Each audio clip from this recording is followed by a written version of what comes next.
দর্শক, আমরা এই মুহূর্তে আছি হাতীবান্ধা উপজেলার শিঙিমারি ইউনিয়নের ৮ নং সীমান্ত এলাকার, যেখানে গতকাল কিন্তু এই এই সীমান্ত এলাকায় কিন্তু হাসিবুল নামে এক বাংলাদেশিকে টেনে হিঁচড়ে নিয়ে গিয়ে কিন্তু বিএসএফ হত্যা করে, এমনটি আমরা জেনেছি। স্থানীয়রা জানিয়েছেন যে এই অঞ্চলে কাজ করতে গিয়ে কিন্তু বিএসএফ এই ঘটনাটি ঘটায়, আমরা এমনটাই জেনেছি। এখন পর্যন্ত কিন্তু আসলে আমরা যেটা জেনেছি, এই বিএসএফ কিন্তু গেল স্বৈরাচার সরকারের পালানোর পর ৫ই আগস্টের পর কিন্তু বেপরোয়া হয়ে উঠেছে, এমনটা আমরা দেখেছি। যেমনটি দেখেছি দহগ্রাম সীমান্তে কিন্তু তারা কাঁটাতারের বেড়া নিয়ে কিন্তু বিএসএফ কিন্তু একটা বিশাল একটা তালগোল পাকিয়েছিল, আমরা এমনটি দেখছি।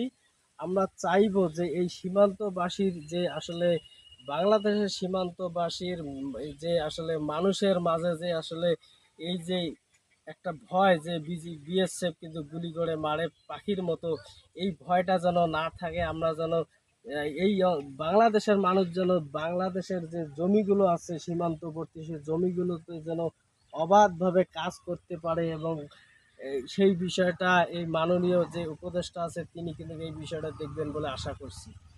আপনি যেমনটি বলছিলেন যে আমার আমি কিন্তু এই ওয়ার্ডের বাসিন্দা, সিঙ্গিমারি ইউনিয়নের ৮ নম্বর ওয়ার্ডের বাসিন্দা। আমরা ইতিপূর্বে এত হত্যাকাণ্ড দেখিনি, যতটা দেখতেছি এগ্রেসিভভাবে বিএসএফকে বাংলাদেশিদেরকে হত্যার ক্ষেত্রে যতটা না এর আগে দেখেছি। তার মানে হচ্ছে ৫ আগস্টের পর শেখ হাসিনা ভারতে অবস্থান করার পর এই হত্যাকাণ্ডটা আমরা বেশি পরিলক্ষিত হচ্ছে। আপনি হয়তো বা জানেন, আর গতকাল এই হত্যার প্রতিবাদে অত্র অঞ্চলের মা মাটি মানুষের নেতা জননেতা ব্যারিস্টার হাসান রাজীব প্রধান মহোদয়ের নির্দেশক্রমে আমরা তাৎক্ষণিক বিক্ষোভ মিছিল করেছি। সন্ধ্যায় হাতীবান্ধা শহর প্রদক্ষিণ করেছি এবং আমাদের প্রাণপ্রিয় নেতা অত্র অঞ্চলের লালমিহাট জেলা বিএনপির সম্মানিত সভাপতি, বাংলাদেশ জাতীয়তাবাদী দল বিএনপি কেন্দ্রীয় নির্বাহী কমিটির প্রভাবশালী সাংগঠনিক সম্পাদক অধ্যক্ষ আসাদুল হাবিব দুলু মহোদয় পরিবারটির মাঝে তাৎক্ষণিক ফোনে যোগাযোগ করেছেন এবং ব্যারিস্টার হাসান রাজীব প্রধান মহোদয় সবসময় আমাদেরকে খোঁজখবর রাখছেন, পরিবারটির সাথে যোগাযোগ রাখছেন।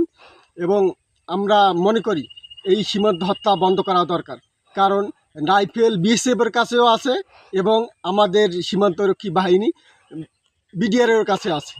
যে কোনো মুহূর্তে একটা যদি সংঘর্ষ বেঁধে যায়, আমরা আসলে সীমান্ত এলাকাবাসী আমরা একটা ক্ষতিগ্রস্তের মুখে পড়ব।